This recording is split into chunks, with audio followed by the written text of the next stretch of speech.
For I was hungry, and you fed me. I was thirsty, and you gave me a drink. I was homeless, and you gave me a room. I was shivering, and you gave me clothing. I was sick, and you stopped by to visit.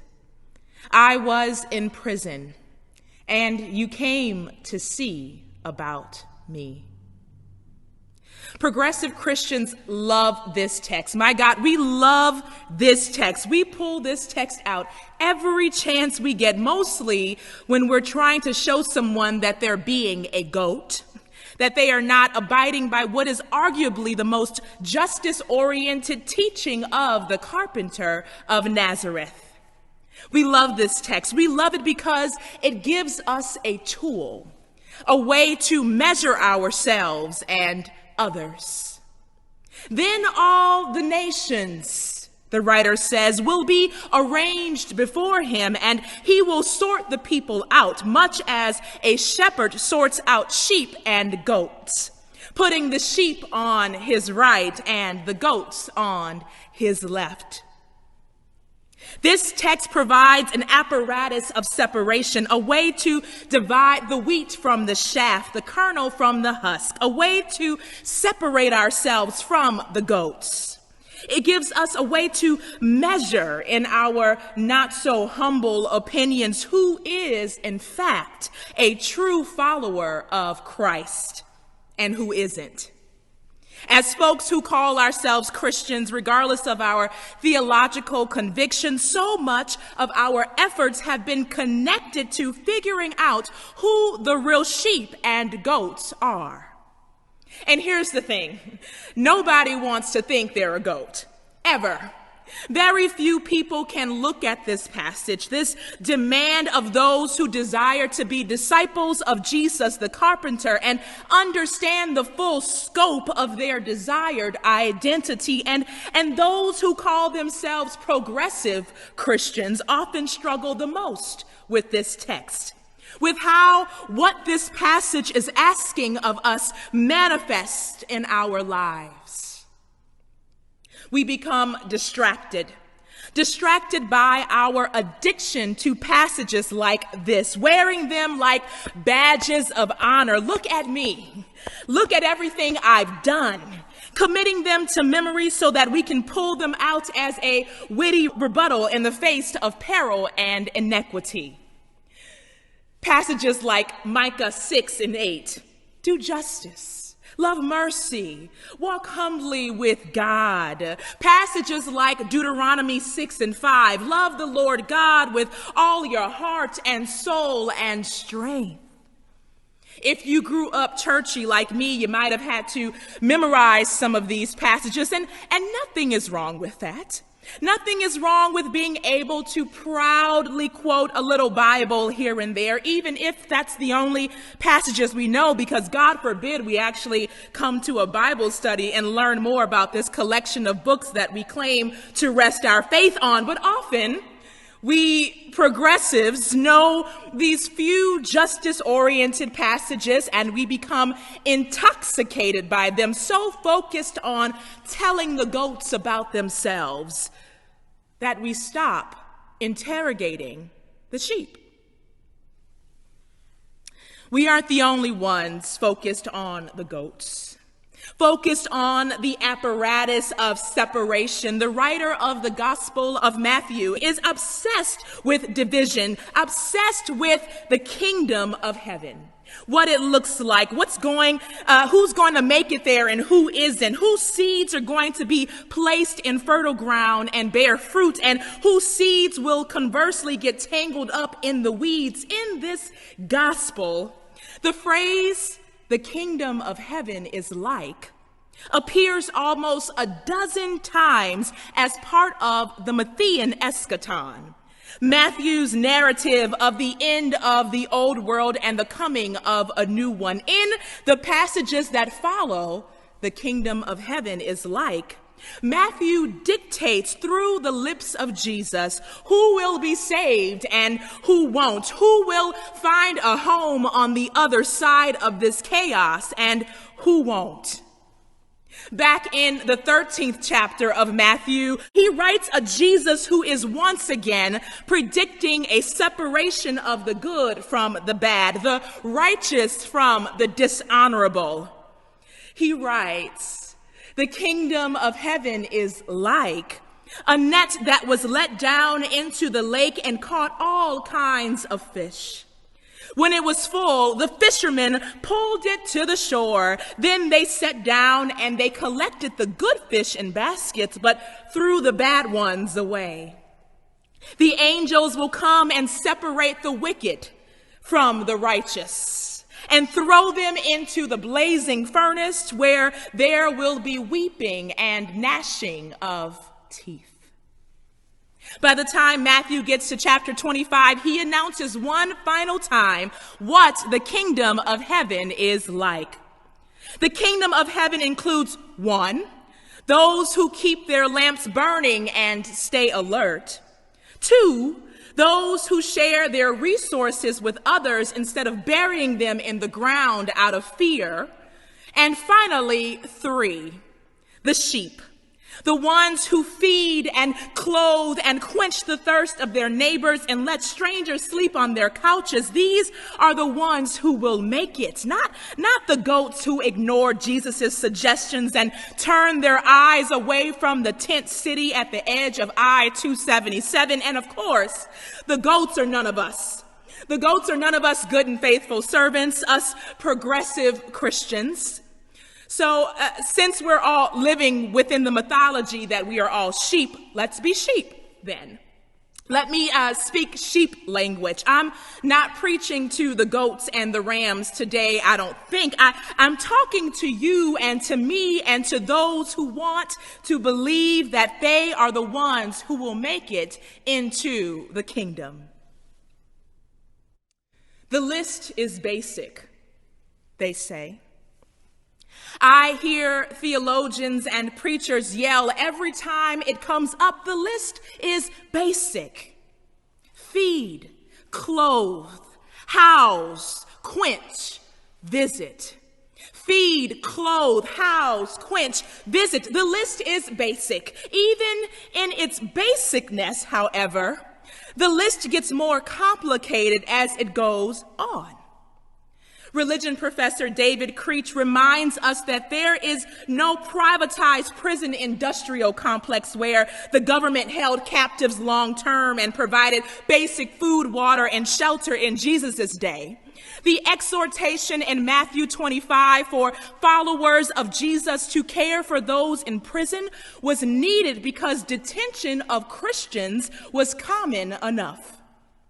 Matthew and his followers would have literally been risking their lives, risking their freedom to feed, clothe, and quench the thirst of their fellow freedom fighters who had been detained by the state, some awaiting execution. This was beyond the basic. This was political action. A few weeks ago, Pastor Boswell was telling me the story of a young preacher who got up at a conference to speak.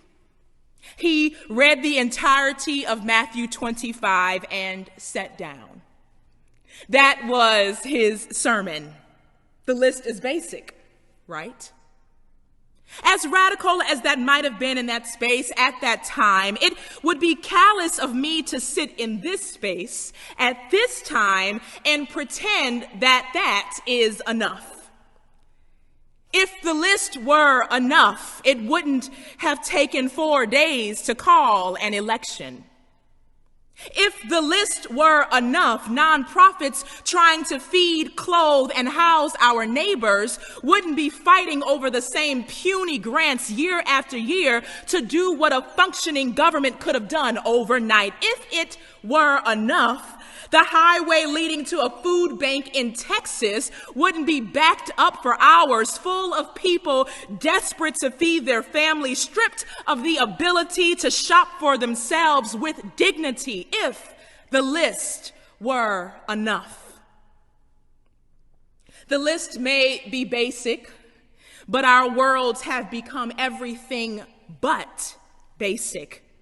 I mean, wear a mask seems basic as well, and yet here we are, a year into a global pandemic, witnessing people complicating what is merely a basic act of loving kindness and care.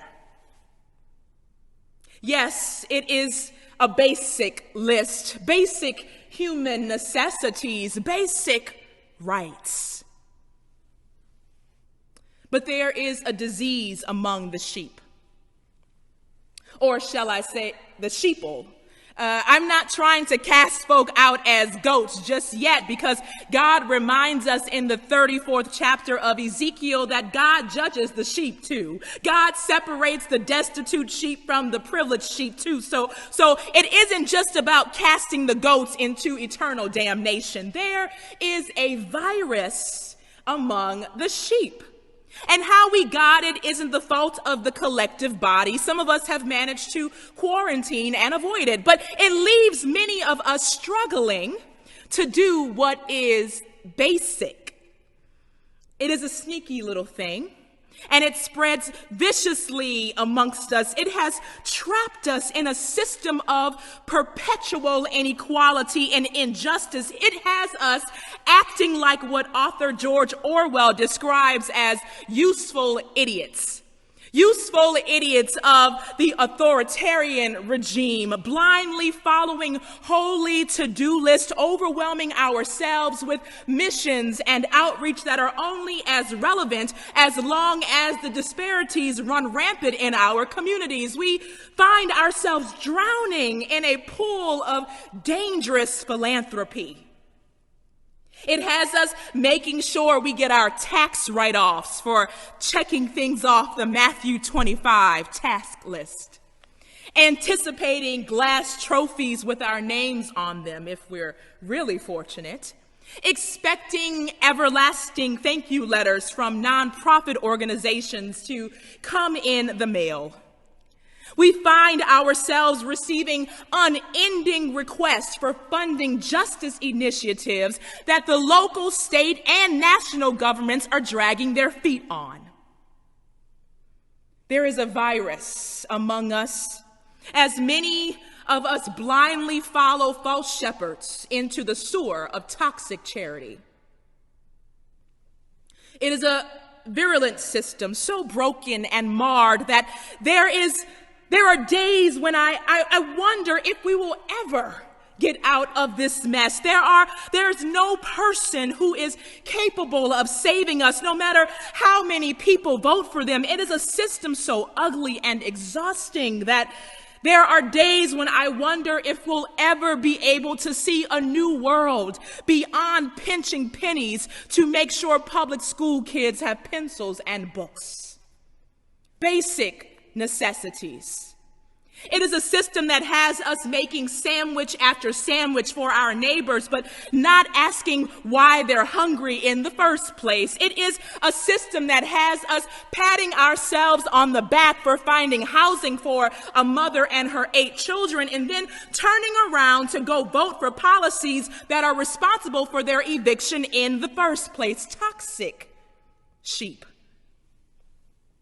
It's wanting to philanthropize without having to smell the stench of poverty.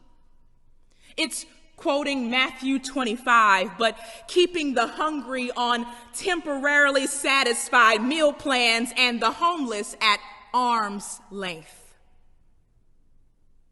The sheep are struggling. And in Matthew's telling of the story, the master recognizes them struggling as well, the sheep and the goats.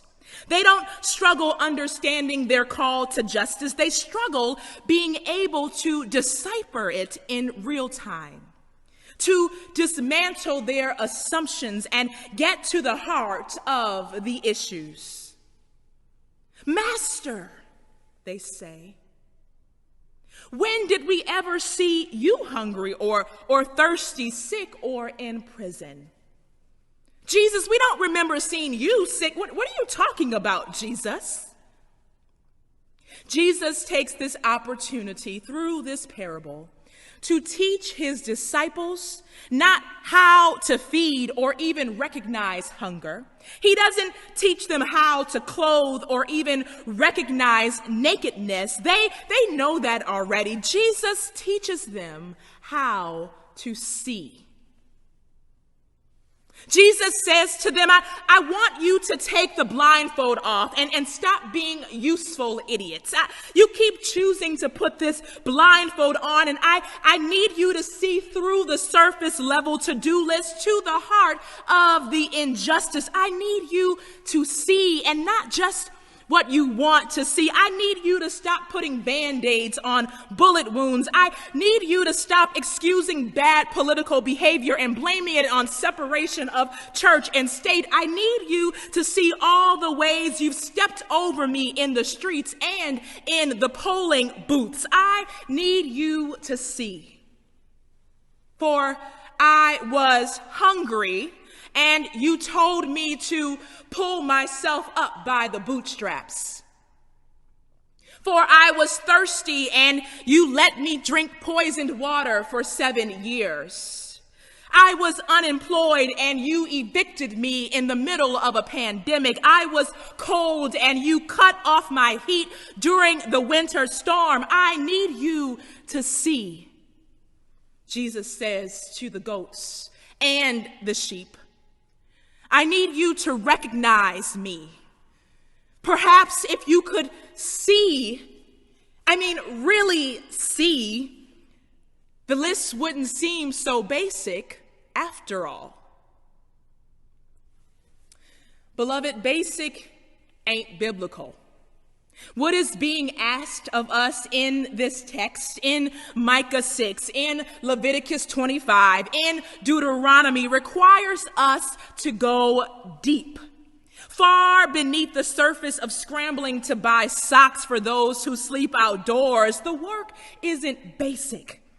Having compassion for the poor and disenfranchised means empowering grassroots organizations. It means organizing poor people to organize themselves. It means fighting with and not on behalf of. It means restructuring our businesses so that we pay our employees a true living wage instead of engaging in the philanthropy Olympics. It means those who have been victims of the intersecting injustices can one day say, I was hungry and you fought for a grocery store to be put in my neighborhood. I was thirsty, and in addition to sending bottled water, you stayed on the necks of the local and state officials until Flint River was detoxified. I was housing insecure, and you demanded a moratorium on eviction. I was in prison for selling a now decriminalized substance, and you demanded my release as an act of restitution. That is the call. That is seeing. That is justice. Advent is upon us. In a week, we'll be entering a season shaped around preparation. The shepherds will be on watch, and their sheep will be waiting with open eyes. As my colleague and friend, Pastor Tabitha, reminded me this week, Jesus is coming. We need to prepare a way. Jesus is coming. Jesus, who was born of an unsuspecting poor teenage girl in a filthy manger. Jesus, whose family was housing insecure. Jesus, the refugee. Jesus, the undocumented immigrant. Jesus is coming, and will we be able to recognize him? Will we be ready to open up our guest rooms when we encounter him? Will we be ready to demand that the mayor and city council halt evictions when we see Jesus carrying his tent down Moorhead Street? Will we be ready to see Jesus like he taught us to see him? Will we be prepared to put our comforts aside and our reputations on the line for his sake? Will we be ready to do justice that's deeper and wider and more radical than anything we've ever imagined? Or will we be content with our toxicity? Will we be content with the virulent systems that keep us bound and unimaginative? This is our choice today. The choice to detoxify, to prepare, to truly see to the heart of injustice. Let your wisdom be fortified as you wrestle with this task, and let your imaginations be awakened with possibilities beyond the basic. Amen.